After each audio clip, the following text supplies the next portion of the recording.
Opetaia. Been a time since I made one of my boxing videos. Speaking about boxing, you know, he is truly an inspiring boxer. Honest to God. There have been so many days, right, where I have sparred, right? And before sparring, I listened to him. You know, I listened to him. I've studied him. I've studied his style. And I've tried integrating his style into my style, right? He's just a fighter that I take a lot of inspiration from. Seeing where he's come from, you know, being this... He truly has molded a name for himself. Honestly. But give him the damn unification. Opetaia. Give him the unification. You know, give him the fight. It's so... You know, nothing is worse than seeing a fighter who's capable of being undisputed in the weight division, not get it. You know, fucking mandatories being put on him. You know, opponents ducking like Zerda Ramirez. The dude is ducking, man. And now listen to me. I am by no means a boxing pundit. Okay, I'm not. That's not... I don't... But I'm just a fan, right? And this is my perspective as a fan. I think it's... Because put yourself in his shoes, right? Imagine you've worked your whole life for this. This is your entire life, right? You know you're capable. You know you're better than your opponents who have these belts. But you're just not getting it because of just some bullshit. Just bullshit reasons, right? He got surgery. Zerda Ramirez got surgery. Badu Jack is due for a rematch with the guy he won the belt against. And he's been holding up the belt for 2 years. He won the belt in 2023. And it just makes no fucking sense, man. Honest to God, we know the terrifying ability of Opetaia. He is genuinely, I think, the most terrifying cruiserweight possibly in the last 10, 20 years. You know, I heard some people talk about, oh, he's in a very weak generation. That if any other fighter, or if he had the likes of David A or Tony Bellew, he did crumble. Mate, you're an idiot. No. Opetaia. You know, this is the thing. People don't give Opetaia credit. He has fought Marius Bradis. Marius Bradis has only lost to Usyk before Opetaia. How crazy is that? You know? But it's the way Opetaia deals with these fighters. Is then people just brush it under the rug. You know, he's finished all of his opponents except of Marius Bradis in the past 2 years. How crazy is that? Is the thing, you know, people say in the beginning, or like, oh, Elizora can challenge him. Oh, Jordan Thompson can challenge him. 15-0, 19-0, 10-0. Oh, it's undefeated fighter. And then once he's finished with them, they're like, oh, they were mismatched. Oh, it's poor matchmaking. Oh, they were not on the skill level. Well, then what the fuck do you want? It doesn't make any sense. Right? It's the way he deals with his opponents. It's the things he does. He knocked Elizora out cold. Okay? He brought Jordan Thompson to his knees. Jordan Thompson, 6'6", massive fucking dude. One of the biggest cruiserweights I have personally seen. And this is another thing about Opetaia. He's not a big cruiserweight. He really isn't. Right? I don't mean this disrespectfully, but he's what, 6'2", in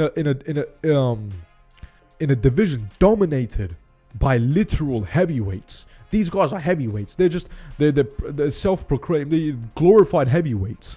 Marius Bradis, big ass dude. David Naika, bro. This dude is what, 6'5"? Fucking fuck me, bro. Did you see the size of that fella, bro? Did you see?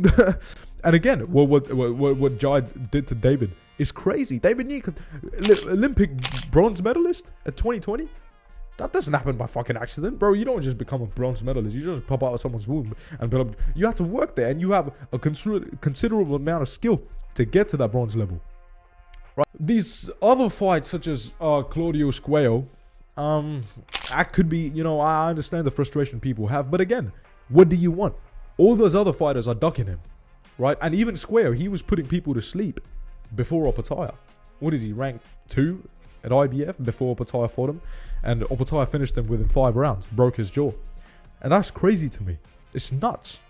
Knocking David Naika out in 4 rounds.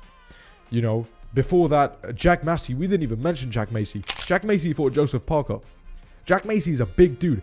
Opetaia in almost every single fight has been outsized. He was a smaller man against Jack Massey. He was a smaller guy against David Naika. He was the smaller person against Jordan Thompson. Ellis Zorro, Maurice Bradis, they were sort of on the same, same size. But I would still argue that Jai Opetaia was smaller than them. And he still ragdolled them. How often do you see a fighter who's broken both sides of his jaw fight on and win a belt? How often? And people hate on this dude. I don't get it, man. I don't get it. Just give him the unification bout, And now they've enforced another mandatory.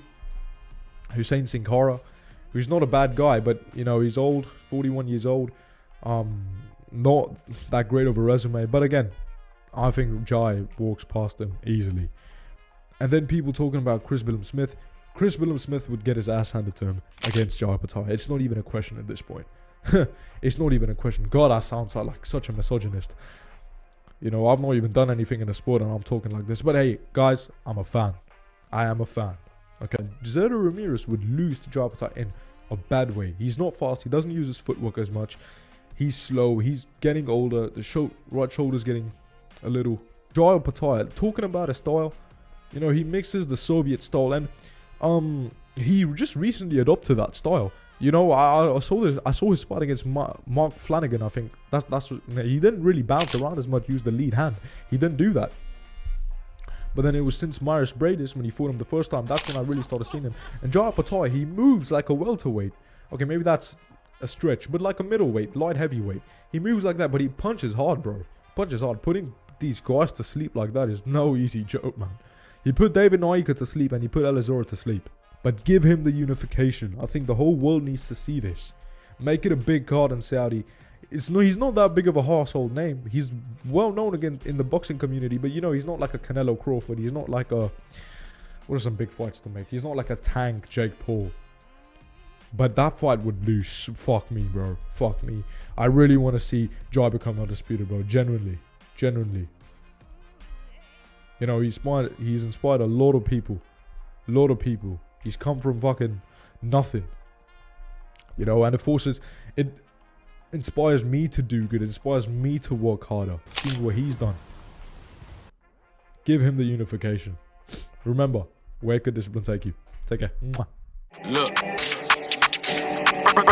Fresh home, still using a kettle to whip this fish, ain't nothing like tuna. Would've been more than meddling kids if Kruger taught me to whip up sooner. Out chop with melanin kids, the rumour. The diggity is a groomer, just mixed 252 with 60. The boy Ash just rang for a tuna. And that's actually factual.